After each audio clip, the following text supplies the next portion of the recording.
آل سيدنا محمد كما صليت على إبراهيم وعلى آل إبراهيم في العالمين إنك حميد مجيد. قال الله تبارك وتعالى في كلامه المجيد: أعوذ بالله من الشيطان الرجيم. بسم الله الرحمن الرحيم. ولو أنا كتبنا عليهم أن اقتلوا أنفسكم أو اخرجوا من دياركم ما فعلوه إلا قليل منهم ولو أنهم فعلوا ما يوعظون به لكان خيرا لهم وأشد تثبيتا وإذا لآتيناهم من لدنا أجرا عظيما ولهديناهم صراطا مستقيما. ومن يطع الله والرسول فأولئك مع الذين أنعم الله عليهم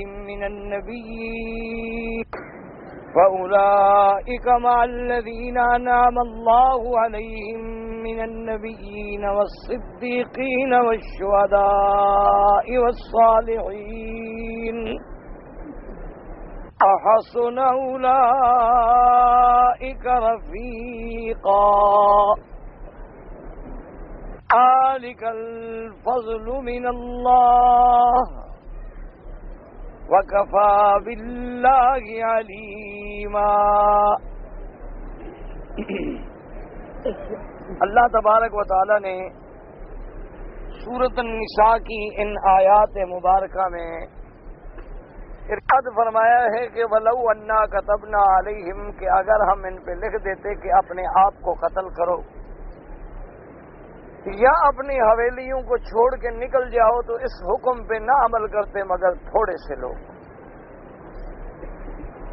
اور اگر وہ اس پہ عمل کرتے جو اللہ نے ان کو نصیحت کی ہے تو بھی بہتر تھا.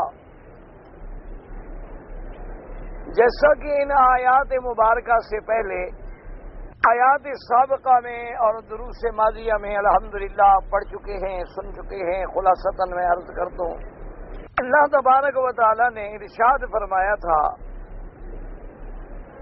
کہ یہ کیسے لوگ ہیں جو دعویٰ کرتے ہیں کہ ہم ایمان لائے اللہ پر، اور ایمان لائے اس کتاب پر جو اللہ نے اتاری ہے سیدنا محمد الرسول اللہ صلی اللہ علیہ وسلم پر اور تورات پر. وَيُرِيدُونَ أَن يَتَحَاكَمُوا إِلَى الطَّاغُوتِ دعویٰ تو کرتے ہیں قرآن و تورات پر ایمان لانے کا، اور اپنے فیصلوں کے لیے جاتے ہیں طاغوت کی طرف، شیطان کی طرف. اللہ تبارک و تعالی نے یہ رد فرمایا تھا، اور اس کے سبب نزول میں بات یہ تھی کہ ایک آدمی کا جھگڑا تھا، وہ منافق تھا، اور جس کے ساتھ جھگڑا تھا وہ یہودی تھا. تو اب یہودی نے اس سے یہ تقاضا کیا کہ بھئی ہم اپنے جھگڑے کا فیصلہ جو ہے تمہارے نبی کے پاس چل کے حضرت محمد مصطفیٰ صلی اللہ علیہ وسلم سے کرا لیتے ہیں. لیکن وہ منافق جو ہے وہ کہتا تھا کہ نہیں، حضور کی خدمت میں تو نہیں جاتے، بلکہ ہم تمہارے سردار جو ہیں یہودیوں کے کعب بن الاشرف اس کے پاس جاتے ہیں. آخر میں وہ مجبور ہو کر بدل ناخواستہ حضور صلی اللہ علیہ وسلم کی خدمت میں منافق بھی آیا، یہودی بھی آیا، اور حضور کو اپنا مقدمہ پیش کیا. اور اللہ نے اپنے آقا، ہمارے آقا حضور صلی اللہ علیہ وسلم کو یہ حکم دیا ہے اور امت کے لیے قیامت تک قائم ہے کہ اذا حکمتم بین الناس ان تحکموا بالعدل کہ جب فیصلہ کرنا پڑے تو بالعدل سے فیصلہ کرو. یہ نہیں دیکھا جائے گا کہ ادھر مسلمان ہے ادھر یہودی ہے، فیصلہ ہوتا. اب جب دونوں نے اپنا تخاصم حضور صلی اللہ علیہ وسلم کے سامنے پیش کیا تو اس میں تو کوئی شبہ نہیں کہ حضور تو صادق بھی ہیں، عادل بھی ہیں. اللہ کے پاک پیغمبر تو عدل و انصاف سے فیصلہ فرمانے والے ہیں. یہودی کا حق تھا، حضور نے یہودی کے حق میں فیصلہ کر دیا. لیکن وہ اس بات پہ بھی راضی نہ ہوا. وہ منافق جو تھا نکلنے کے بعد کہنے لگا کہ حضور صلی اللہ علیہ وسلم کے فیصلے پر مجھے اس لیے اعتراض ہے کہ حضور نے توجہ نہیں فرمائی. جیسے لوگ بہانے بناتے ہیں کہ جب آدمی کے دل میں کھوٹ ہو تو وہ آدمی بہانے بناتا. میں یہ چاہتا ہوں کہ یہ فیصلہ جو ہے، ایک روایت میں ہے کہ سیدنا ابی بکر صدیق رضی اللہ تعالی عنہ کی خدمت میں لے جائیں. یہودی کو یقین تھا کہ جب اللہ کے نبی نے فیصلہ کر دیا ہے تو اب سیدنا صدیق ہیں، سیدنا عمر ہیں، تمام صحابہ جو ہیں وہ حضور کے فیصلے کے پابند ہیں. اس نے کہا جہاں مرضی آئے چلو. حضرت صدیق رضی اللہ تعالی عنہ نے جب سنا تو انہوں نے فرمایا کہ بھائی بس فیصلہ وہی ہے الذی قضا بہ رسول اللہ صلی اللہ علیہ وسلم، جو فیصلہ حضور نے مدنی سرکار نے فرما دیا ہے، اب اس کے بعد کیا فیصلہ. وہ منافق جس کا نام بشر تھا وہ راضی نہ ہوا. اس نے کہا کہ نذهب الی امیر المؤمنین عمر، سیدنا عمر بن الخطاب کے پاس چلتے ہیں اور ان سے فیصلہ کرواتے ہیں.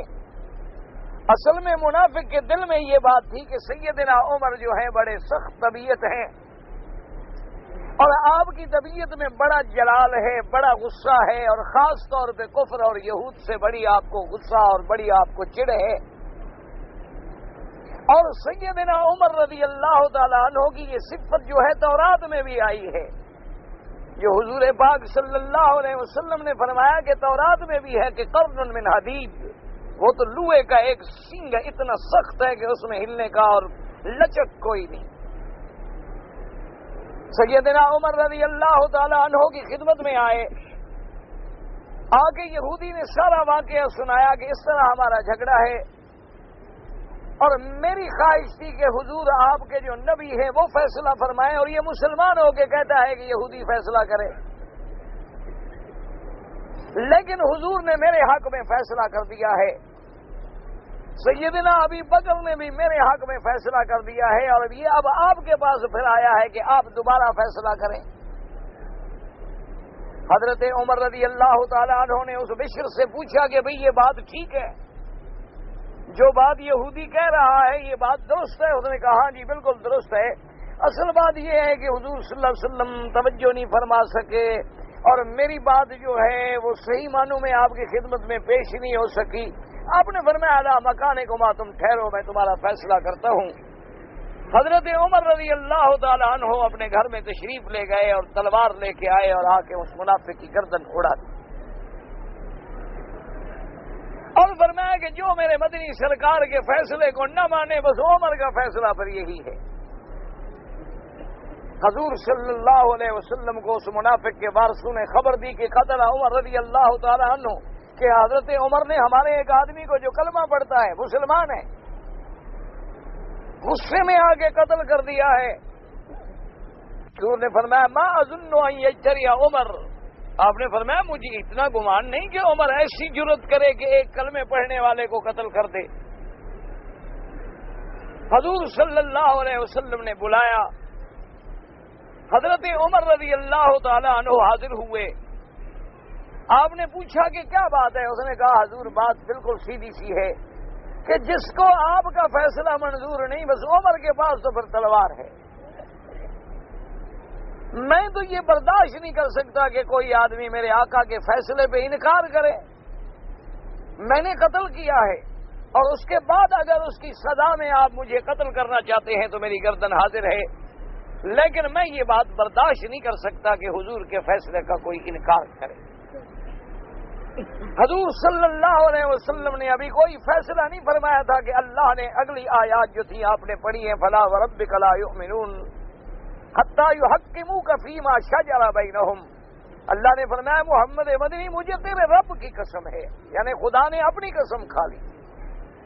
فرمایا مجھے تیرے رب کی قسم ہے وربک یا محمد صلی اللہ علیہ وسلم لا یؤمنون، وہ لوگ ایمان والے نہیں حتی یحکموک فیما شجر بینہم، جب تک کہ وہ آپ کو فیصل نہ مانے جو ان کے درمیان میں اختلاف ہوں.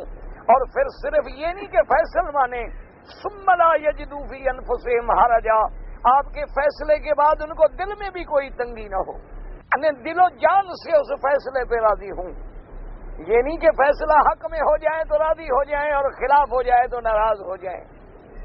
اور یہ بھی ایمان نہیں کہ فیصلہ سننے کے بعد کہیں جی ہم نے مان لیا، لیکن دل کے اندر کچھ تنگی ہو، کچھ کرکری ہو، دل کے اندر کچھ ضیق ہو۔ فرمایا نہ وہ مسلمان ہی نہیں ہے۔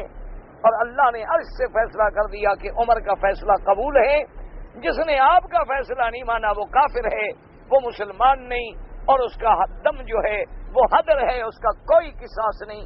حضرت عمر کو کوئی سزا نہ دی جائے، بلکہ حضرت عمر نے جو فیصلہ کیا ہے وہ درست ہے۔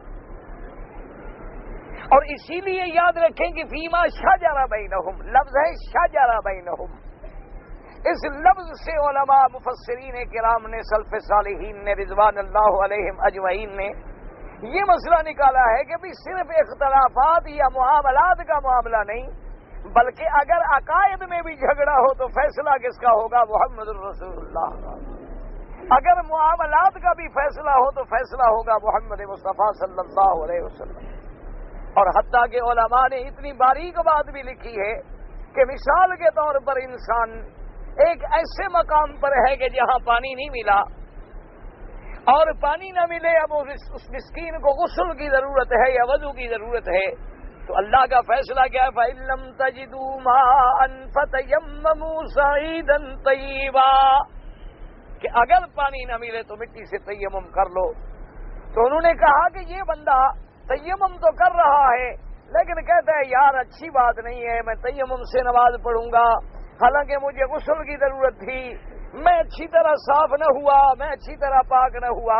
اگر یہ بھی دل میں خیال ہو تو یہ تنگی نہیں بلکہ اللہ کے فیصلے پہ اعتراض ہے کہ جب اللہ تبارک و تعالیٰ نے یہ اجازت دے دی ہے تو پھر تقوی کا کیا معنی ہے؟ جیسے بعض لوگ سفر کی حالت میں ہوتے ہیں اور وہ یہ سمجھ لیتے ہیں کہ بھی نماز کے فرائض میں تو قصر ہے، لیکن ہم سنتیں اور نفل اور باقی چیزیں کیوں چھوڑ دیں، ہم کیوں نہ پڑھ لیں، ہم بلا وجہ ہم نے تو کبھی سنتیں نہیں چھوڑی ہیں۔ تو حضور صلی اللہ علیہ وسلم نے فرمایا ان اللہ یحب ان یؤتی رخصہ کما یحب ان یؤتی عزائمہ، اللہ کو اسی طرح محبوب ہے کہ جیسے عزیمت پہ عمل کیا جائے اسی طرح میری رخصت پہ بھی عمل کیا جائے، کہ جب میں نے رعایت کر دی ہے تو پھر سوچنے کا کیا مطلب، پھر اس میں تقوی کا کیا معنی ہے؟ کیا ویسے تم اگر نمازیں پڑھو تو کیا اللہ کا حق ادا کر لیتے ہو؟ صحیح معنوں میں بھی اگر تم ساری نمازیں ادا کرو، صحیح معنوں میں بھی ہم اگر ساری عبادات پہ پابندی کے ساتھ عمل کریں تو اللہ کی ایک نعمت کا بھی حق ادا نہیں ہو سکتا۔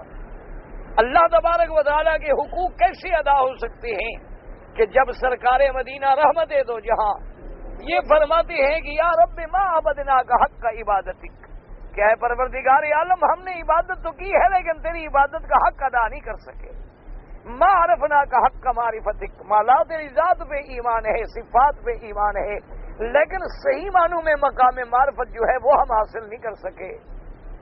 شکر ما شکرنا کا حق کا شکر کا، یا اللہ تیرا جو حق کے شکر ہے وہ ہم ادا نہیں کر سکے۔ اللہم لا نحصی ثناء علیک انت کما اثنیت علی نفسک، یا اللہ ہم تیری مدح و ثنا بھی نہیں کر سکتے، ہم تیری حمد و ثنا جو تو نے اپنی ذات کی صفات میں بیان کی ہے ہم پوری تو وہ بھی ادا نہیں کر سکتے۔ جب اللہ کا پاک پیغمبر یہ کہے کہ ہم حق کی عبادت ادا نہیں کر سکتے تو اور کون حق کی عبادت ادا کر سکتا ہے؟ تو اس لیے علماء نے فرمایا کہ جہاں اللہ نے رخصت دی ہے کہ بھئی مسافر کو روزے کی رخصت ہے، مسافر کو نماز قصر ہے، پانی نہ ملنے والے کے لیے تیمم جو ہے وہ حلال ہے، تو اس بات کو دل میں بوجھ سمجھے کہ آج میں بغیر وضو کے نماز پڑھ رہا ہوں تو یہ غلط ہے، کیونکہ وضو کے قائم مقام تیمم بھی تو اسی اللہ کا حکم ہے۔ اس لیے علماء نے لکھا کہ فیما شجر بینہم، اسی لیے ہمیشہ اس بات کو مد نظر رکھا کریں کہ آج کل پوری دنیا میں، پورے عالم اسلام میں اعداء اسلام کی سازشیں ہیں، یہود و ہنود کی سازشیں ہیں، مستشرقین اور صہاینہ کی سازشیں ہیں کہ انہوں نے مسلمانوں کو فروعی مسائل میں لڑا کے ایک دوسرے سے اتنی دور کر دیا ہے کہ قتل ہے، قتال ہے، پھر اور اس کے بعد سر پٹول ہے، لڑائیاں ہیں، فساد ہیں، جھگڑے ہیں، حالانکہ دونوں طرف کلمہ پڑھنے والے ہیں، دونوں طرف حضور صلی اللہ علیہ وسلم کے ماننے والے ہیں، دونوں طرف اللہ کی کتاب پر ایمان لانے والے لوگ ہیں۔ یہ کتنی بڑی افسوس کی بات ہے کہ جب ہمارا خدا بھی ایک ہے، محمد مصطفیٰ بھی ایک ہے، اللہ کا کعبہ بھی ایک ہے، مرکز توجہ بھی ایک ہے، ہمارے فرائض بھی ایک ہیں، حتیٰ کہ آپ دیکھیں کہ ادائے حج میں یا عمرے میں لباس احرام بھی ایک ہے، اور ہر حاجی کی زبان پہ تلبیہ بھی ایک ہے۔ ایمان سے کہیں آج جتنی دنیا میں جماعتیں ہیں، کون سی جماعت ہے جب احرام باندھے گی تو کیا لبیک کے علاوہ کوئی اور ترانہ پڑھتے ہیں؟ اس قرآن کے علاوہ کوئی اور کتاب پڑھتے ہیں؟ بخاری و مسلم اور احادیث محمد مصطفیٰ کے علاوہ کوئی اور حدیثیں پڑھتے ہیں؟ تو پھر لڑائی کا کیا جھگڑا ہے؟ جھگڑے کی کیا ضرورت ہے؟ فیصلہ کیا ہے؟ اللہ کا فیصلہ ہے کہ جب جھگڑا ہو تو کہاں لوٹو؟ محمد الرسول اللہ صلی اللہ علیہ وسلم جیسے فرمایا وَإِن تَنَازَعْتُمْ فِي شَيْءٍ فَرُدُّوهُ إِلَى اللَّهِ وَالرَّسُولِ إِن كُنتُمْ تُؤْمِنُونَ بِاللَّهِ وَالْيَوْمِ الْآخِرِ کہ میرے مدنی پاک صلی اللہ علیہ وسلم آپ اپنی امت کو ہدایت فرما دیں اور سمجھا دیں کہ وَإِن تَنَازَعْتُمْ اگر کسی چیز میں جھگڑا ہو جائے تو اس چیز کو کہاں لوٹاؤ گے؟ اللہ کی طرف یا اللہ کے رسول کی طرف؟ یعنی جب تک حضور صلی اللہ علیہ وسلم کی حیات طیبہ ہے تو میرے نبی کے پاس آ کے فیصلہ کروا لو، اور حضور کے بعد حضور کی سنت و فرمان جو ہے گویا وہ حضور کا فیصلہ ہے۔ تو اس لیے میں نے عرض کیا تھا اور اب بھی آپ کی خدمت میں عرض کرتا ہوں کہ کبھی چھوٹے مسائل میں الجھنے کی یا لڑنے کی یا جھگڑنے کی ضرورت نہیں ہوتی۔ جھگڑنا جو ہے یہ دلیل ہے جہالت کی، ورنہ اہل علم جو ہیں، اہل علم جو ہیں، قلب سلیم رکھنے والے، عقل سلیم رکھنے والے، وہ کبھی لڑائی نہیں لڑتے بلکہ دلائل کی بات کرتے ہیں۔ مثال کے طور پر کیا مانا؟ مثلا ہمارے ملکوں میں زیادہ جھگڑے ہوتی ہیں جی اذان سے پہلے صلاۃ و سلام ہے اور اذان کے بعد صلاۃ و سلام ہے، جنازے کے بعد دو دو تین تین دعائیں ہیں۔ اچھا بھی سال میں کسی بزرگ کا عرس شریف ہے، ہر مہینے کی 11ویں شریف ہے، اور کہیں 7 جمعراتے ہیں، تو جھگڑے کی بات نہیں ہے۔ جو لوگ ان چیزوں کے قائل ہیں ان کی ذمہ داری ہے کہ اس مسئلے کو قرآن و سنت کی روشنی میں ثابت کریں، وہ بتلائیں کہ کون سی حدیث مبارک ہے، حضور کا کون سا مؤذن ہے، حضرت بلال ہیں، ابھی محذورہ ہیں، عبداللہ ابن ام مکتوم ہیں، ان میں سے کون سا مؤذن ہے جو اس پہ عمل کرتا تھا جو تم نے رواج بنایا ہے؟ اگر وہ احادیث سے ثابت ہے آمنا و صدقنا، جھگڑے کی ضرورت ہی نہیں، لڑائی کی ضرورت ہی نہیں۔ اور اگر ثابت نہیں ہے تو یہ بات یاد رکھیں کہ جس کی اصل قرآن میں بھی نہ ہو، حدیث محمد مصطفیٰ میں بھی نہ ہو، حضور نے فرمایا وہ بدعت ہے، اور ہر بدعت گمراہی ہے، چاہے وہ کتنا خوبصورت نظر آئے۔ اپنے ہر فیصلے کو کہاں ہم لوٹائیں گے؟ اللہ اور اللہ کے رسول کے پاس۔ اسی طرح اللہ نے حکم دیا کہ میری اطاعت کرو، میرے رسول کی اطاعت کرو، اور اولو الامر کی اطاعت کرو۔ اللہ کی اطاعت یعنی کیا مانا؟ بعض احکام اتنے ظاہر ہیں کہ ان کی تشریح کی بھی ہمیں ضرورت نہیں پڑتی، اس میں تو ہم براہ راست اللہ کی اطاعت کریں گے۔ اللہ نے حکم دیا ہے کہ نماز پڑھو، بس ٹھیک ہے، لیکن بعض احکام ایسے ہیں جن میں تشریحات کی ضرورت ہے کہ نماز تو پڑھیں لیکن پڑھیں کیسے، تو اس میں اطاعت کس کی کریں گے؟ محمد الرسول اللہ صلی اللہ علیہ وعلا آلہ وصحابہ وسلم تسلیما کثیرا کثیرا۔ اور جن مسائل میں احادیث مبارک سے بھی ہمیں مسئلہ سمجھ نہیں آ رہا، یعنی 2 حدیثیں مل گئی ہیں یا حدیث میں اس کا ذکر نہیں ہے، تو اس میں ہم کس کی اطاعت کریں گے؟ اولو الامر۔ اور اولو الامر سے کیا مراد ہے کہ دینی معاملہ ہو تو علماء و فقہا، اور اگر دنیاوی معاملہ ہو تو امراء و حکام۔ یعنی اگر نظام عالم دنیا کا معاملہ ہے تو ہم اپنے امیر، اپنے حاکم، اپنے بادشاہ کی اطاعت کریں گے، اور اگر دین کا معاملہ ہے تو علماء، فقہا، محدثین، مجتہدین کی اطاعت کریں گے۔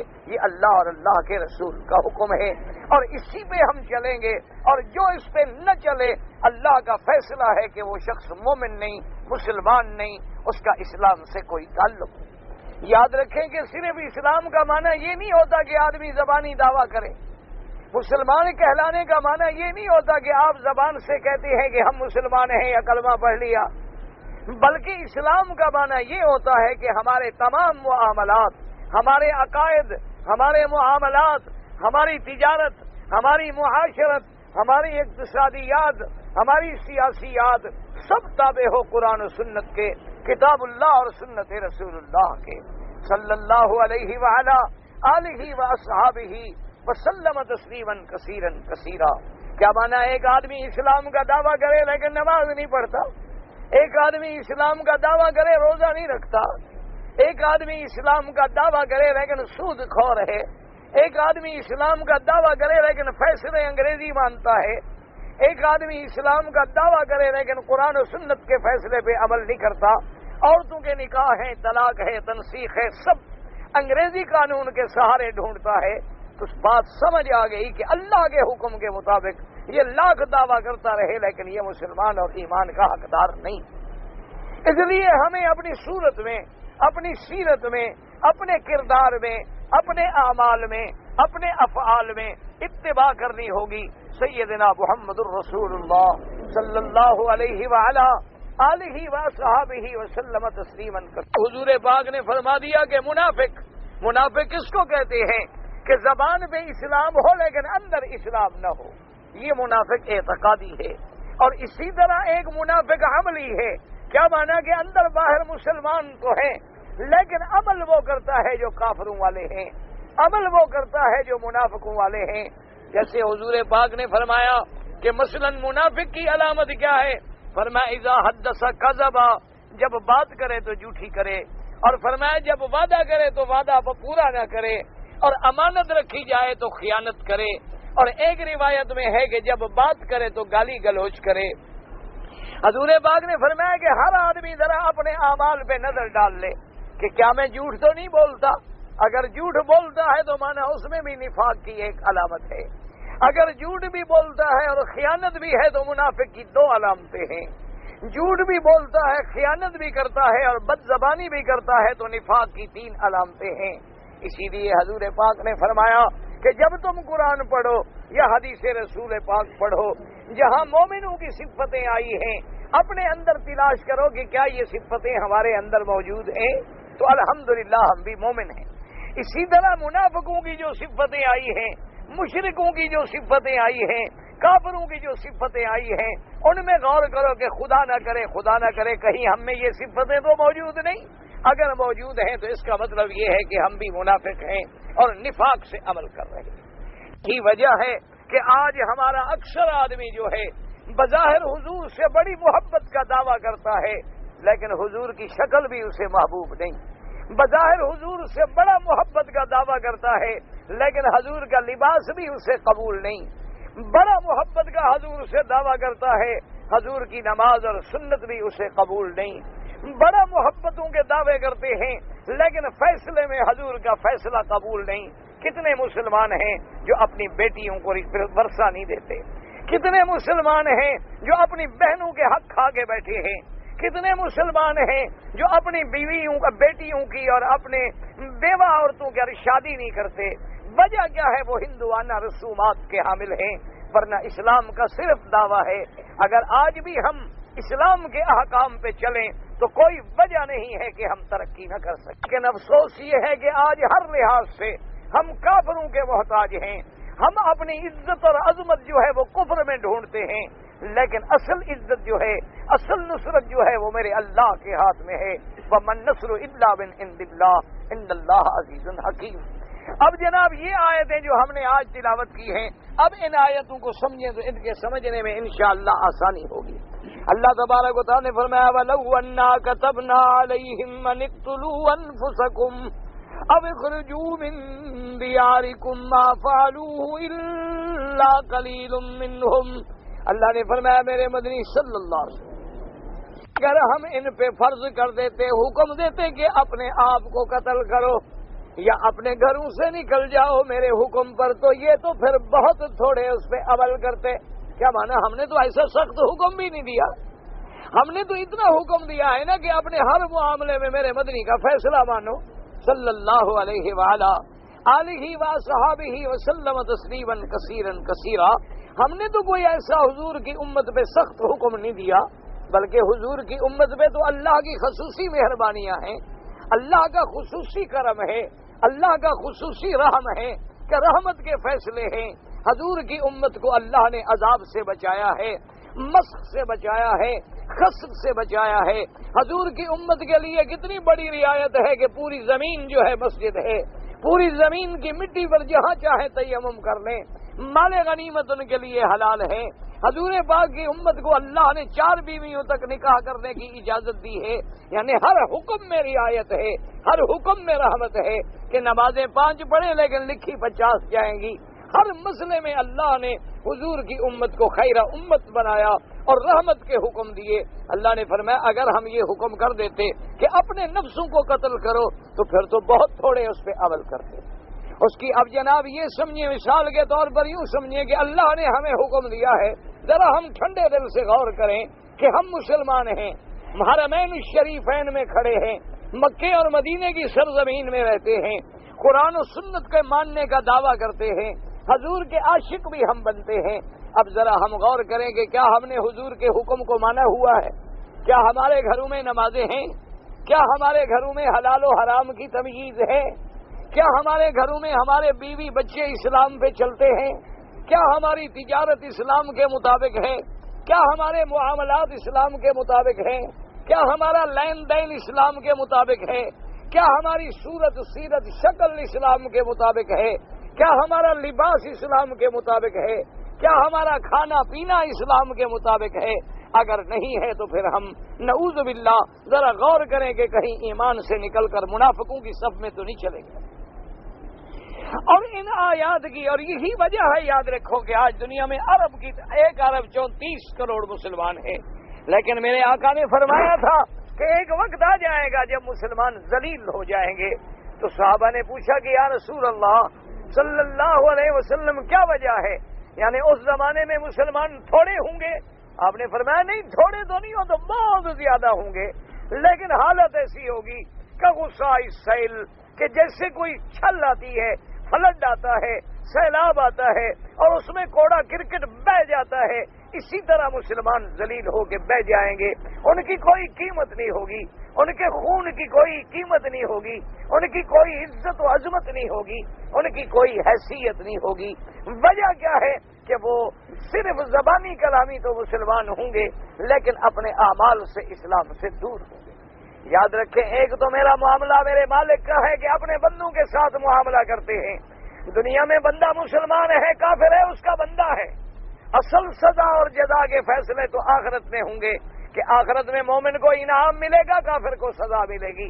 ورنہ دنیا میں جتنا کوئی عمل کرتا ہے اس کے مطابق اللہ تبارک و تعالیٰ اس کو دنیا میں بدلے عطا فرما دیتے ہیں. اب آپ ذرا اپنے اعمال پہ غور کر لیں, اور جب مسلمان کہلا کر اللہ کے احکام کو ٹھکرایا جائے, جب مسلمانوں کا دعویٰ کر کے احکام خداوندی کو ٹھکرایا جائے تو پھر اللہ کے عذاب آتے ہیں, اللہ کے عذاب کے کوڑے برستے ہیں اور اس کی مختلف شکلیں ہوتی ہیں. اب سمجھیں کہ یہ آیت نازل کیوں ہوئی, اس کے اسباب نزول کیا ہے, شان نزول کیا ہے. کہ یہودیوں نے جب سنا اور مسلمانوں پہ تانا کرنے لگے کہ دیکھو مسلمانوں تم کیسے لوگ ہو کہ ہمارا یہودی تو کہتا ہے کہ محمد مدنی فیصلہ کرے صلی اللہ علیہ وآلہ آلہ وصحبہ وسلم تسلیما کثیرا کثیرا, اور تمہارا مسلمان جو ہے وہ کہتا ہے کہ کعب ابن الاشرف یہودیوں کا سردار فیصلہ کرے. تم کیسے مسلمان ہو کہ تم تو اپنے نبی کا فیصلہ بھی نہیں مانتے, تم تو اپنے پاک محمد مصطفیٰ صلی اللہ علیہ وآلہ آلہ وصحبہ وسلم تسلیما کثیرا کثیرا کا فیصلہ بھی نہیں مانتے, تو تم کیسے مسلمان ہو, تمہارا اسلام کہاں ہے؟ اور اس کے بعد وہ کہنے لگے دیکھو ہم کتنے پکے لوگ ہیں کہ اللہ نے بنو اسرائیل کو حکم دیا تھا کہ فقتلوا انفسکم, اپنے جانوں کو قتل کرو, اپنے آپ کو قتل کرو, ایک دوسرے کو قتل کرو. تو ہمارا 70,000 بندہ جو ہے وہ قتل ہو گیا. اللہ کا حکم ہم نے پورا کیا کہ اللہ نے فیصلہ کیا تھا کہ فقتلوا انفسکم فتوبوا الی بارئکم, کہ تمہاری توبہ میں تب منظور کروں گا جب تم اپنے آپ کو قتل کرو گے, جب تم ایک دوسرے کو قتل کرو گے. تو ہم نے تلواریں چلا دی اور 70,000 بندہ ہمارا قتل ہو گیا. اللہ نے پھر ہمیں منع کیا, توبہ منظور کر لی تو ہم رک گئے. تم لوگ تو فیصلہ بھی نبی کا نہیں مانتے ہو. ذرا ہم اللہ کے کعبے میں کھڑے ایمان سے کہیں ہمیں حضور کا فیصلہ قبول ہے؟ نہ, جتنے ہم مسلمان ہیں ہمیں حضور کا فیصلہ منظور ہے. حضور کی داڑھی مبارک تھی, ہاں جی, ہماری ہے؟ نہیں، ذرا غور کر لیں ٹھنڈے دل سے. حضور پاک نے زندگی میں کبھی تہجد بھی چھوڑی؟ سفر میں، حضر میں، ہر حال میں میرے نبی اور میری نبی پاک کی تہجد. سبحان اللہ. یہ تمہاری ہماری تہجد جو نہیں تھی. اللہ اکبر، اللہ اکبر، اللہ اکبر، اللہ اکبر. حضور کی تہجد یہ تھی کہ 8 پارے ایک رکعت میں پڑھتے تھے. ہم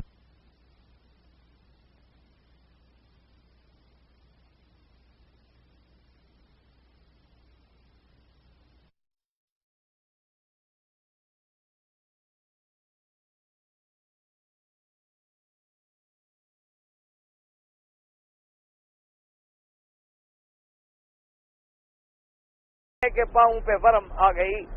ہم فرض نماز بھی پڑھتے ہیں. ٹھنڈے دل سے ذرا غور کرتے چلے جائیں کہ ہمیں حضور کا فیصلہ کیسے منظور ہے. حضور کا فیصلہ مبارک ہے کہ سود کھانے والا، کھلانے والا، لکھنے والا، گواہی دینے والا، سب پہ اللہ کی لعنت ہے اور اللہ سے جنگ ہے. تو کیا ہمارے اسلامی ملکوں میں سود چلتا ہے؟ تو یہاں ہمیں حضور کا فیصلہ منظور ہے. حضور نے فرمایا کہ ہر نشہ آور چیز حرام ہے. کیا ہمارے مسلمانوں میں نشہ نہیں بکتا؟ حضور نے فرمایا کہ غیر محرم عورت پہ نظر ڈالنا بھی حرام ہے. حضور نے فرمایا کہ کوئی عورت جو باریک لباس پہنے جس سے بدن نظر آئے، یا اتنا چست لباس پہنے کہ جس سے بدن نظر آئے، یا بال کھلے چھوڑے اور خوشبو پرفیوم لگا کے لوگوں میں گزرے، حضور نے فرمایا اس پہ اللہ کی لعنت ہے اور وہ عورت زانیہ ہے. ہم 30 ہزار روپے خرچ کر کے عمرے پہ آنے والے ذرا اپنی بیٹیوں کا، اپنی بہنوں کے لباس پہ نظر ڈال لیں. ان کے چہرے پہ نظر ڈالنے، انہوں نے تو مسئلہ بنا لیا ہے کہ عمرے میں تو عورت کے چہرے پہ کپڑا ہونا ہی نہیں چاہیے. بھائی عمرے میں نہیں ہونا چاہیے تو آگے پیچھے سمجھو مسئلہ کہ عمرے میں عورت کے چہرے پہ کپڑا نہیں ہونا چاہیے، مرد کے سر پہ کپڑا نہیں ہونا چاہیے. کیا مانا؟ آگے پیچھے تو کپڑا ہونا چاہیے، صرف عمرے کی حالت میں سر پہ کپڑا. آج ہمارا کتنا نوجوان ہے جو سر پہ کپڑا رکھتا ہے؟ آج ہماری کتنی بیٹیاں ہیں جو باقاعدہ چلو عمرے میں تو آپ نے جناب مجبور تھی، آپ کو اللہ کا رسول کا حکم بڑا پیارا ہے کہ عمرے میں چہرے پہ کپڑا نہ لگے. اس کے بعد عمرہ تو ختم ہو گیا 1 گھنٹے میں. عمرہ تو طواف کیا، صفا مروہ دوڑے، بال کٹائے، ختم ہو گیا. اس کے بعد جو تیرا چہرہ کھلا ہوا ہے، یا تو ہر وقت احرام میں ہے، ہر وقت تو عمرے کی حالت میں ہے. اسلام نے حکم دیا ہے، حضور پاک نے فرمایا کہ جو آدمی جس سے محبت کرے اور جس جماعت کی شکل بنائے، اللہ کی قیامت میں اس کو اسی میں اٹھائیں گے. حتیٰ کہ قیامت میں جب تقسیم ہوگی، کیا مانا؟ اللہ حکم دیں گے کہ زانیوں کو ایک طرف کر دو، شرابیوں کو ایک طرف کر دو، ڈاکو کو ایک طرف کر دو، چور کو ایک طرف کر دو، بدعت والوں کو ایک طرف کر دو. ہر آدمی علیحدہ علیحدہ فرقوں میں ہوں گے. تو حضور نے فرمایا کہ من تشبہ بقوم، تم جس قوم کی شکل بناؤ گے اللہ انہی میں تمہیں کھڑا کر دیں گے. تو آج ہمارے نوجوان بیٹے اور بیٹیوں کا لباس ایمان سے کہیں، اللہ کے کعبے میں آپ کھڑے ہیں کہ ہماری بیٹی کا لباس بی بی فاطمہ کے لباس سے ملتا ہے یا کافرہ کے لباس سے ملتا ہے؟ سارے نوجوان لڑکوں کا لباس سیدنا ابی بکر، عمر، عثمان و علی کے ساتھ ملتا ہے یا کافروں سے ملتا ہے؟ کہ ہر مسلمان کا لڑکا، ہر مسلمان کے بچے کے بال دیکھو ایسے کٹوائے ہوئے ہیں کہ جیسے انگریز کٹوائے. وہ بڑے بنا لیں یہ بڑے بنا لیں گے، وہ گنجا ہو جائیں یہ گنجے ہو جائیں گے، وہ آدھا سر مڈوا لیں یہ آدھا مڈوا لیں گے، وہ یہاں تک مشین پھرائے اوپر بال رکھے یہ اسی طرح رکھیں گے، کیونکہ انہوں نے ہر لحاظ سے شکل اس کی بنانی ہے تاکہ قیامت میں اللہ انہی کے ساتھ کھڑا کرے. انا للہ و انا الیہ راجعون. اور پھر دعویٰ بھی ہے جی بالکل ہم تو جی حضور کے غلام ہیں. سبحان اللہ. آقا تو جی ہم تو روزہ دیکھیں تو سینے میں ٹھنڈک پڑ جاتی ہے. حضور مدینے کا نام آئے تو سبحان اللہ، مدینے پاک میں تو ہم قربان و نثار ہو جائیں، لیکن 2 تولے کے بال رکھنے کے لیے تیار نہیں، حضور پہ نثار ہیں، حضور پہ قربان ہے، حضور کی شکل محبوب نہیں۔ ایمان سے کہیں دنیا میں تمہارا جو دوست ہو، جب دوستی ہو محبت ہو تو آدمی کہتے ہیں یار کپڑے بھی ایک جیسے بنوائیں، چلو ایک ہی دردی کے پاس جاتے ہیں، کپڑے بھی بھائی بھائی ہیں ہم دوست ہیں، ذرا لباس ایک جیسا ہو۔ اگر تمہیں حضور محبوب ہیں تو تم نے کبھی غور کیا کہ حضور کا لباس کیا تھا؟ تم نے کبھی غور کیا ہے کہ مدنی سرکار کا گھر کیسا تھا؟ تم نے کبھی غور کیا ہے کہ حضور کا بستر مبارک کیسا تھا؟ پھر دعوے کرنے کا کیا معنی ہے؟ دیکھیں کہ یہودی اعتراض کر رہے ہیں کہ ہمیں تو حکم ہوا 70,000 بندہ ہمارا قتل ہو گیا، اور ہمیں حکم ہوا تو ہم نے تو حضور اپنے نبی کا فیصلہ مانا، لیکن تم فیصلہ نہیں مانتے۔ تو اللہ پاک نے اس آیت میں جواب بھی دے دیا کہ ہاں یہ بات ہے کہ اگر ہم ایسے سخت حکم کرتے تو بہرحال ماننے والے بہت تھوڑے ہوتے، جیسے کہ اصحاب رسول اللہ ہیں، جنہوں نے نہیں مانا وہ تو منافق ہیں، جنہوں نے نہیں مانا وہ تو کافر ہیں، وہ تو مسلمان ہیں نہیں۔ اگر صحیح معنوں میں مسلمان ہوں گے تو سوال ہی پیدا نہیں ہوتا کہ وہ اللہ کے حکم پہ نہ چلے۔ اس لیے حدیث مبارک میں آتا ہے کہ جب یہ آیت نازل ہوئی کہ وَلَوْ أَنَّا كَتَبْنَا عَلَيْهِمْ أَنِ اقْتُلُوا أَنفُسَكُمْ، تو سیدنا ابی بکر صدیق رضی اللہ تعالیٰ عنہ نے کہا کہ خدا کی قسم ہے کہ اگر اللہ حکم دے دے کہ اپنے نفسوں کو قتل کرو تو سب سے پہلے صدیق اپنی گردن پہ تلوار چلائے گا، ہم اللہ کے حکم کے تابع۔ اسی طرح دیکھیں اللہ نے فرمایا اخرجوا من دیارکم، کہ گھروں سے نکلو۔ جب صحابہ کو حکم ہوا تو انہوں نے مکہ چھوڑا، اپنا وطن چھوڑا، اپنے گھروں کو چھوڑا، ہجرت کی محمد مصطفیٰ صلی اللہ علیہ وسلم کے ساتھ۔ یعنی یہ عالم تھا کہ باپ مسلمان ہے، بیٹا رو رہا ہے لیکن باپ نے بیٹا چھوڑ دیا، بیوی مسلمان ہے، خاوند مطالبہ کر رہا ہے لیکن بیوی نے شوہر چھوڑ دیا، شوہر نے بیوی چھوڑ دی۔ ایسے واقعات بھی آئے کہ ایک صحابی نے جب کلمہ پڑھا، اس کی والدہ کو پتہ چلا کہ میرا بیٹا مسلمان ہو گیا ہے، اس نے اپنے بیٹے سے بلایا اور کہا کہ دیکھو اترک دین محمد، اللہ کے نبی کے دین کو چھوڑ دو۔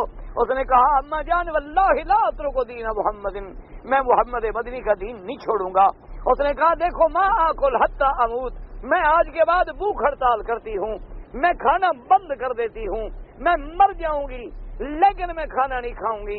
اتفاق سے مسئلہ یاد آ گیا ہے، یہ بھوک ہڑتال کرنا جو ہے یہ بھی اسلام کے خلاف ہے اور کافروں کا نظام ہے، اس بات کو یاد رکھا کریں۔ ہمارے ہاں بعض بہت بڑے لوگ ہوتے ہیں بیچارے، ان کو مسئلے کا پتہ نہیں ہوتا، اپنے مطالبات کے لیے بھوک ہڑتال کرتے ہیں، یہ تو خودکشی ہے۔ اسلام میں حرام موت مرنا ہے، یعنی اسی حالت میں مر جائے تو گویا وہ حرام موت مر گیا، کیونکہ اسلام ایسی باتوں کی اجازت نہیں دیتا، اسلام ایسی باتوں کی اجازت نہیں دے کر آدمی اپنے آپ کو ہلاکت میں ڈالے۔ یہ کیا ہے؟ دراصل کافروں کی تحریکیں ہیں، کمیونسٹوں کی تحریکیں ہیں، اور ہم ہر بات میں ان کے مقلد بن گئے، ہم ہر بات میں ان کے نقش قدم پہ چلنے والے بن گئے۔ ہماری بدقسمتی ہے۔ تو اس کی ماں نے بھوک ہڑتال کر لی، اور اس کے بعد 1 دن گزر گیا، 2 دن گزر گئے، سارے کافر جمع ہو کے آئے، انہوں نے کہا کیسا بیٹا ہے تیری ماں مر رہی ہے؟ اس نے کہا خدا کی قسم ہے میری ماں میرے سامنے مر جائے لیکن میں محمد کا دین نہیں چھوڑوں گا۔ تو صحابہ نے کتنی بڑی قربانیاں دی، انہیں انگاروں پہ تڑپایا گیا۔ بی بی سمیہ کو اسی سرزمین مکہ کے پہاڑ گواہ ہے کہ ابھی جہل ملعون نے ان کے پاؤں میں رسے ڈالے اور اونٹوں کو رسے بندھوائے گئے، مختلف سمت میں اونٹ دوڑائے گئے، اور اس بدبخت نے بی بی کے نازک وجود میں نیزہ مارا، 2 ٹکڑے ہو گئی، لیکن زبان پہ اشہد اللہ الہ الا اللہ واشہد ان محمد الرسول اللہ۔ تو جو مومن تھے انہوں نے تو سچا کر دکھلایا کہ اللہ نے گھر چھوڑنے کا حکم دیا تو گھر چھوڑ دیا، اللہ نے مال چھوڑنے کا حکم دیا تو مال چھوڑ دیا، اللہ نے جان قربان کرنے کا حکم دیا تو احد میں، غزوہ خیبر میں، غزوہ حنین میں، غزوہ تبوک میں، فتح مکہ میں، مقام حدیبیہ میں، مقام بدر میں، ایسے صحابہ جنہوں نے کبھی جنگ نہیں لڑی، ساری زندگی جنہوں نے باغبانی کی۔ حضور پاک کو بڑا فکر تھا کہ آج بدر کا میدان ہے اور میرے ساتھ زیادہ انصار ہیں، اور انصار نے تو کبھی لڑائی دیکھی نہیں، اور مقابلہ ان لوگوں سے ہے جو قریش کے شاہ سوار ہیں، جن کی لڑائی گھٹی میں پڑی ہوئی ہے، جن کا ہر آدمی جنگجو ہے۔ حضور سوچ رہے ہیں، حضرت سعد آتے ہیں، انصار کے سردار ہیں، آ کے کہنے لگے کہ لا تحزن یا محمد صلی اللہ علیہ وسلم، آ کے کہتا ہے حضور آپ کیوں غم کر رہے ہیں؟ ہم اصحاب محمد، ہم تو محمد مدنی کے غلام ہیں، ہم کوئی موسیٰ علیہ السلام کے ساتھی ہیں کہ موسیٰ علیہ السلام کو جیسے انہوں نے کہہ دیا تھا فَاذْهَبْ أَنْتَ وَرَبُّكَ فَقَاتِلَا إِنَّا هَاهُنَا قَاعِدُونَ، کہ تم جانو تمہارا خدا جانے۔ اس نے کہا حضور آپ کوئی غم نہ کریں، انصار کا کوئی فکر نہ کریں، ہم نے کبھی لڑائی نہیں لڑی، لیکن جان دینا ہم جانتے ہیں ہمارا بچہ کٹ جائے گا، پھر دشمن آپ کی طرف بڑھے گا۔ حضور کا چہرہ مبارک کھل گیا، حضور صلی اللہ علیہ وسلم نے انصار کے لیے دعائیں کی تو اللہ نے فرمایا کہ واقعی یہ حکم تو بہت سخت ہے، اس پہ عمل قلیل کریں گے، لیکن جو مسلمان ہیں صحابہ نے تو وہ عمل کر کے دکھلا دیا، اسی لیے اللہ نے عرش سے ان کے لیے سرٹیفکیٹ جاری کیا کہ اولئک هم المؤمنون حقا، محمد مصطفیٰ تیرے ساتھی جو ہیں یہ اندر باہر سے پکے مومن۔ اس لیے فرمایا ما فعلوه الا قلیل منهم ولو انهم فعلوا ما يوعظون به، اور اگر وہ کریں جو اللہ نے ان کو حکم کیا ہے تو یہ ان کے لیے بہتر ہے، اور یہ ان کے لیے واشد تثبیتاً معنی تصدیقاً، اور یہی سب سے بڑی تصدیق ہے کہ اللہ کے حکم پہ پورے چلیں۔ وَإِذَا لَّآتَيْنَاهُم مِّن لَّدُنَّا أَجْرًا عَظِيمًا، اور پھر ہم ان کو دیں گے اپنی طرف سے بہت بڑا اجر عظیم، یعنی کیا جنت۔ وَلَهَدَيْنَاهُمْ صِرَاطًا مستقیما، اور ہم ان کو ہدایت کریں گے سیدھا راستے کی۔ کیا معنی؟ دنیا میں بھی سیدھا راستہ، آخرت میں بھی سیدھا راستہ، دنیا میں اتباع رسول کا راستہ، اور آخرت میں کیا معنی؟ حضور پاک نے فرمایا کہ مومن قیامت والے دن جنت میں اپنے محلوں میں ایسے داخل ہوگا جیسے پہلے سینکڑوں سالوں سے یہاں رہتا آیا ہو۔ معنی یہ ہے کہ ان کے لیے گھر کا راستہ، جنت کا راستہ ایسے معلوم ہوگا کہ جیسے پہلے بھی یہیں رہتا ہو۔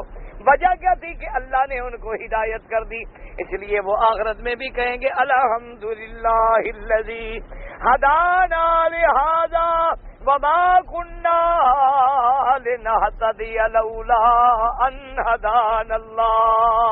وہ کہیں گے اللہ تیرا شکر ہے کہ تو نے ہمیں اس راستے کی ہدایت دی، تو نے ہمیں دنیا میں بھی آخرت میں بھی ہدایت عطا فرمائی۔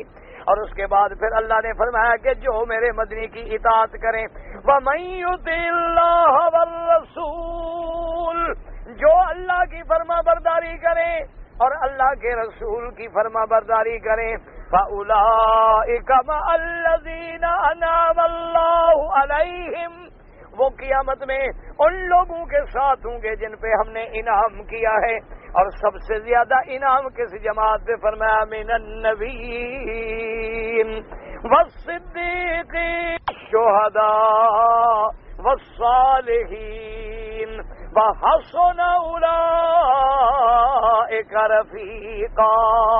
ان کو قیامت میں ہم نبیوں کے ساتھ، صدیقوں کے ساتھ، شہداء کے ساتھ، صالحین کے ساتھ ملائیں گے۔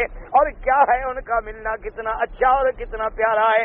حدیث پاک میں آتا ہے کہ ایک انصاری صحابی ہیں رضی اللہ تعالیٰ عنہ، حضور کی خدمت میں آئے، بڑے اداس، بڑے غمگین بیٹھے ہیں۔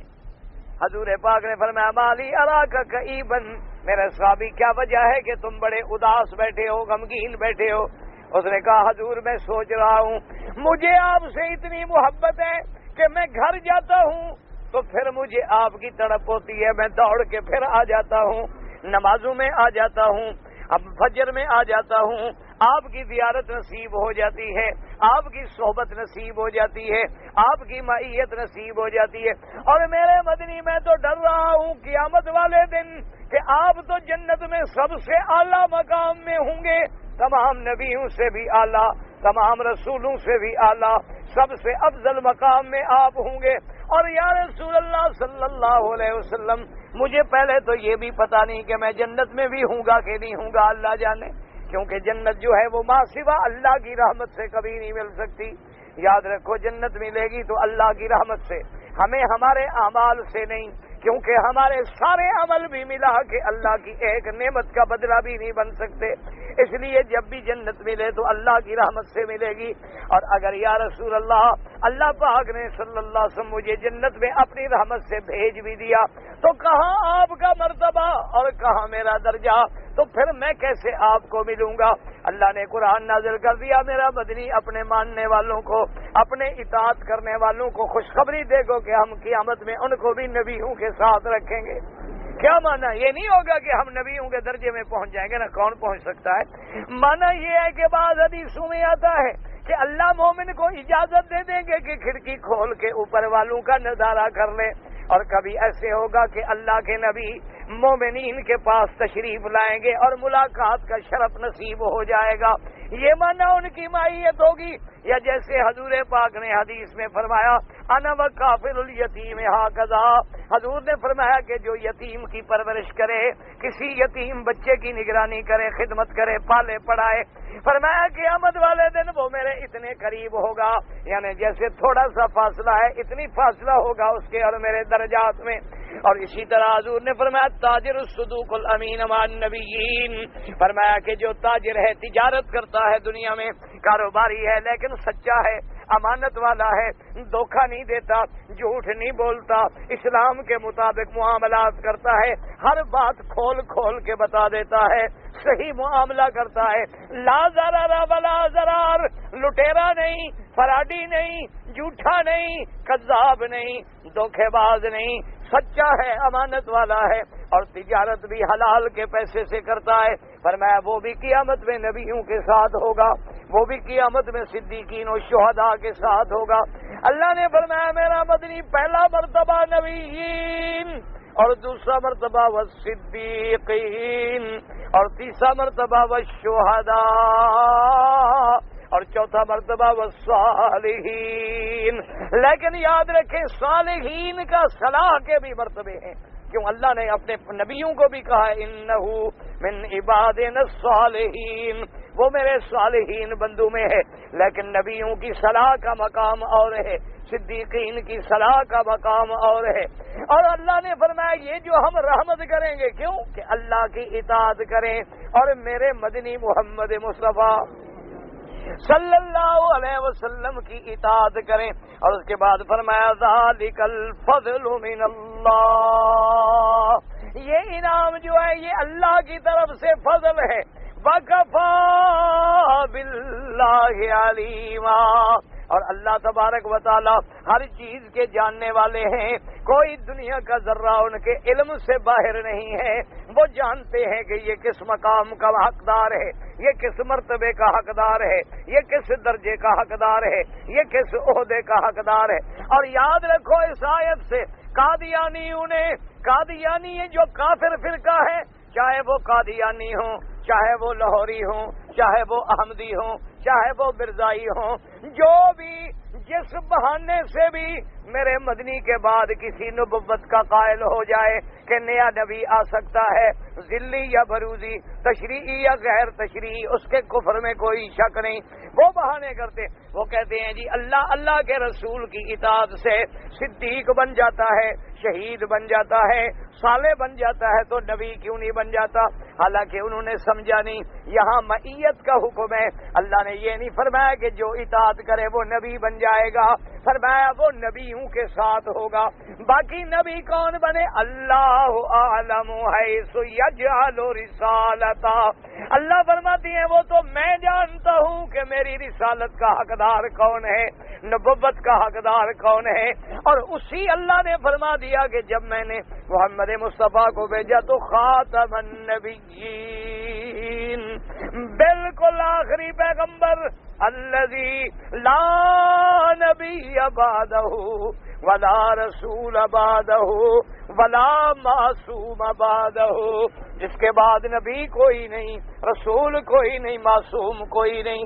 تو اللہ پاک آپ کو بھی مجھے بھی اپنی اور حضور پاک کی اطاعت نصیب فرمائے۔ میرا نام ہے سلطانت خان یا سلطان خان، مجھے کسی نے کہا کہ نام بدل لو، ویسے بہرحال چونکہ اس میں بڑائی جھلکتی ہے تو جس نام میں بڑائی جھلکے تو اس کو بدل لینا اچھا ہے۔ اس نے نام رکھا زکریا، تمہارا تو بڑا اچھا زکریا پیغمبر کا نام ہے، وہ بہت اچھا نام ہے۔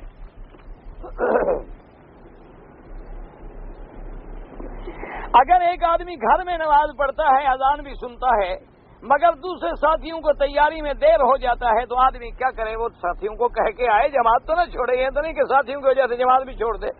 ایسے ساتھیوں سے اللہ بچائے جن کی وجہ سے جماعت بھی چلی جائے۔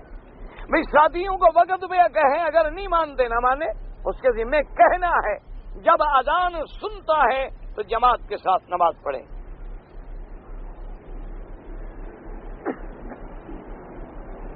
اگر کوئی آدمی ہمارا رشتہ دار فوت ہو گیا، اس کا عمرہ کر سکتے ہیں۔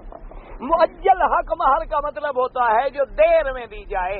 یاد رکھو، معجل دو لفظ ہیں عین کے ساتھ۔ عین کے ساتھ کیا معنی؟ جلدی دی جائے، اور حمزے کے ساتھ معجل معنی جو بعد میں دی جائے۔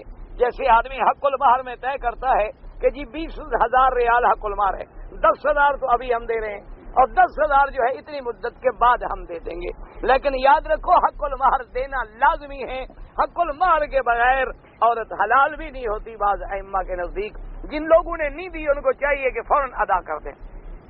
اگر طواف کے دوران حجر اسود کا بوسہ نہ دیا گیا، رش ہے، تو نماز پڑھ کے ہم بوسہ دے سکتے ہیں۔ اگر آپ کے طواف کے چکر باقی ہیں تو بوسہ دے سکتے ہیں، لیکن طواف ختم ہو جائے تو بعد میں بوسے دینے کی اجازت نہیں ہے۔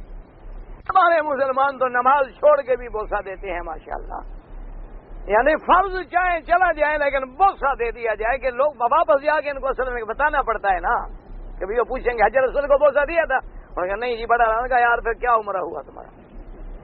یہ اس وجہ سے کوئی محبت نہیں ہے ان کو سنت کی۔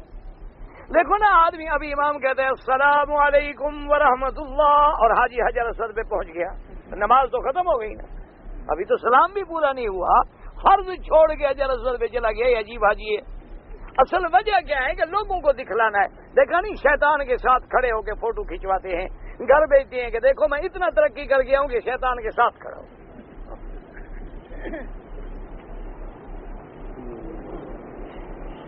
اکثر لوگ جو ہے داڑھی 1 انچ رکھتے ہیں، ناجائز ہے، 1 مشت رکھنی چاہیے۔ ہمارے جہازوں میں ایئر ہوسٹس جو ہیں وہ عورتیں ہوتی ہیں، اور جب ہم نے احرام باندھا ہوا ہو تو غیر محرم عورت کے چہرے پہ نظر بھی حرام، اور اس کے ہاتھ سے کھانا بھی حرام، پینا بھی حرام، ہر چیز حرام۔ اب تمہاری مرضی ہے، اپنا عمرہ باقی رکھو یا ایئر ہوسٹس کے ہاتھوں سے فیض حاصل کرو۔ علماء کو چاہیے کہ اس مسئلے پہ زور لگے۔ ابھی علماء کی کوئی سنتا ہے؟ علماء تو جتنا دین پہ چلنے والے، حق کہنے والے، اتنے عذاب میں ہیں۔ علماء کی کون سنتا ہے؟ یہ تو آپ لوگ ہیں جن کی بات کوئی سنتا ہے، کیونکہ آپ جمہور ہیں۔ جمہور میں بڑی طاقت ہے کہ وہ الو کو جو چاہے بنا دے، جمہور ہے۔ انگوٹھا چھاپ بنا دے قانون بنانے والا، جو خود انگوٹھا لگاتا ہے وہ پارلیمنٹ میں بیٹھ کے قانون مٹی کا بنائے گا۔ تو جمہور کرے بھائی کوشش۔ ہم مولوی تو غریب لوگ ہیں، ہماری تو آپ بھی نہیں سنتے۔ کتنے لوگوں نے داڑیاں رکھ لی ہیں، کتنے لوگوں نے نمازی ہو گئے ہیں۔ یاد رکھو اگر جہاز میں عمرے والے سب احتجاج کریں کہ ہم نہیں لیتے یہ بات، تو دیکھیں مانتے ہیں کہ نہیں مانتے؟ ہماری کون مانتا ہے بابا؟ یہ بات بڑی مشہور ہے کہ حضرت علی کی ولادت کعبے میں ہوئی تھی۔ چلو ہوئی تھی، کیا ہو گیا پھر؟ حضور کی ولادت کعبے کے باہر، حضرت علی کی اندر، تو حضرت علی نبی سے افضل؟ آپ کوئی فیصلہ کریں۔ اچھا، آپ کے گھر میں جب عورت بچہ جننے کے وقت قریب آ جائے تو مسجد میں جاتی ہے یا ہسپتال؟ حضرت علی کی والدہ کو اتنا تم نے کم عقل سمجھا ہوا کہ جب اس کو درد دے شروع ہوا تو کعبے میں آ گئی۔ اور کعبے سے مراد ہے پورا حرم۔ یاد رکھو حضرت علی کا گھر حرم میں تھا تو وہ حرم میں پیدا ہوئے۔ ہدین بالغ الکعبہ۔ بعض روایاتوں میں جو کعبے کا لفظ ہے وہ کسی صحیح حدیث میں نہیں ہے۔ اب جیسے قرآن کہتا ہے کہ تم اپنے جانور کہاں ذبح کرو؟ کعبے میں۔ تم کہاں ذبح کرتے ہو؟ مینا میں۔ تو مینا حرم ہے، حرم کو کعبہ کہا جاتا ہے۔ یہ تھوڑا ہے کہ کعبے کے اندر ذبح کرو۔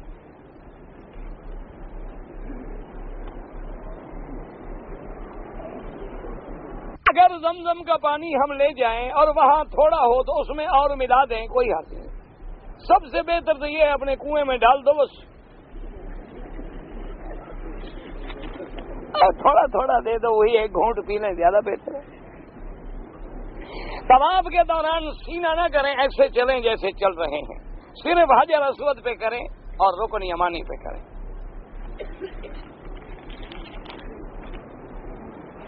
میرے والدین نے میرا نام محمد غوث رکھا ہے، ٹھیک نہیں ہے. آپ صرف اپنا نام محمد رکھ لیں حضور کے نام پر صلی اللہ علیہ وسلم. کارخانے میں اذان کی آواز سنائی نہیں دیتی اور مسجد دور ہے. بعض کارخانوں کا شور اتنا ہے کہ آواز اس لیے نہیں آتی.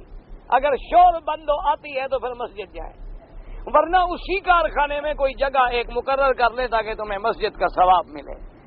کارخانہ مسلمان کا ہوگا، انشاءاللہ نماز پڑھنے دے گا.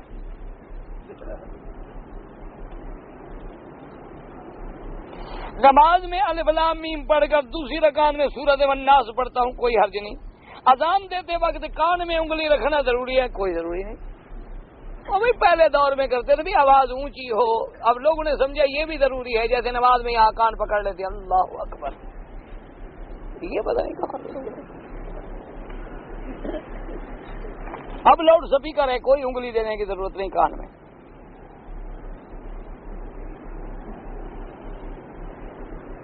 اگر ایک آدمی جدہ آئے نوکری میں، ان کا ارادہ تھا مدینہ منورہ جانے کا، نہ جا سکے، پھر مکے آئے، کوئی جرمانہ نہیں. مرد اور عورت اگر زنا کریں، ایک شادی شدہ ہے ایک کنوارا ہے، کنوارے کو کوڑے، شادی شدہ کو سنسار.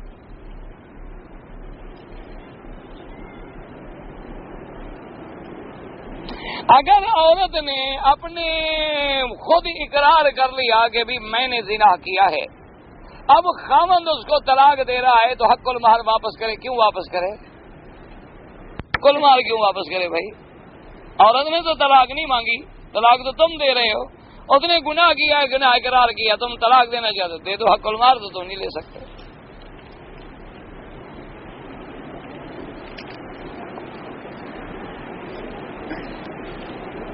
داڑھی رکھنا سنت ہے. اچھا جی، میرے پاس سنت طریقے سے رکھنے کی داڑھی نہیں، جو تمہاری ہے ویسی رکھو.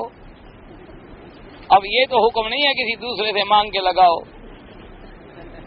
جو تمہاری داڑھی ہے، 2 بال ہیں، 3 ہیں، 4 ہیں، 10 ہیں، تھوڑے ہیں، ادھر ہیں، جہاں ہیں تم سنت پہ عمل کرو. مزاروں پہ جانے کا اسلامی طریقہ کیا ہے؟ اسلامی طریقہ یہ ہے کہ جس شہر میں آپ ہیں قبرستان پہ گزریں، السلام علیکم یا دار قوم مؤمنین انا انشاءاللہ بکم لاحقون انتم السابقون ونحن الاثر یغفر اللہ لنا ولکم. اللہ تمہاری مغفرت فرمائے. بس کہہ کے چلے جائیں، عبرت پکڑیں. یہ نہیں ہے کہ ہاتھ باندھ کے جائیں، سجدے کریں، چومیں. قرآنی آیات کو آراستہ کرنا، بھائی آراستہ کرنا مانا ہے اس کے خطاطی کرنی اور بنانی کے لوگ اسی میں کھو جائیں اور قرآن نہ پڑھیں تو کوئی فائدہ. ہاں بعض لوگ یعنی خوبصورتی کے لیے گھر میں بجائے فوٹو لگانے کے قرآن کی آیت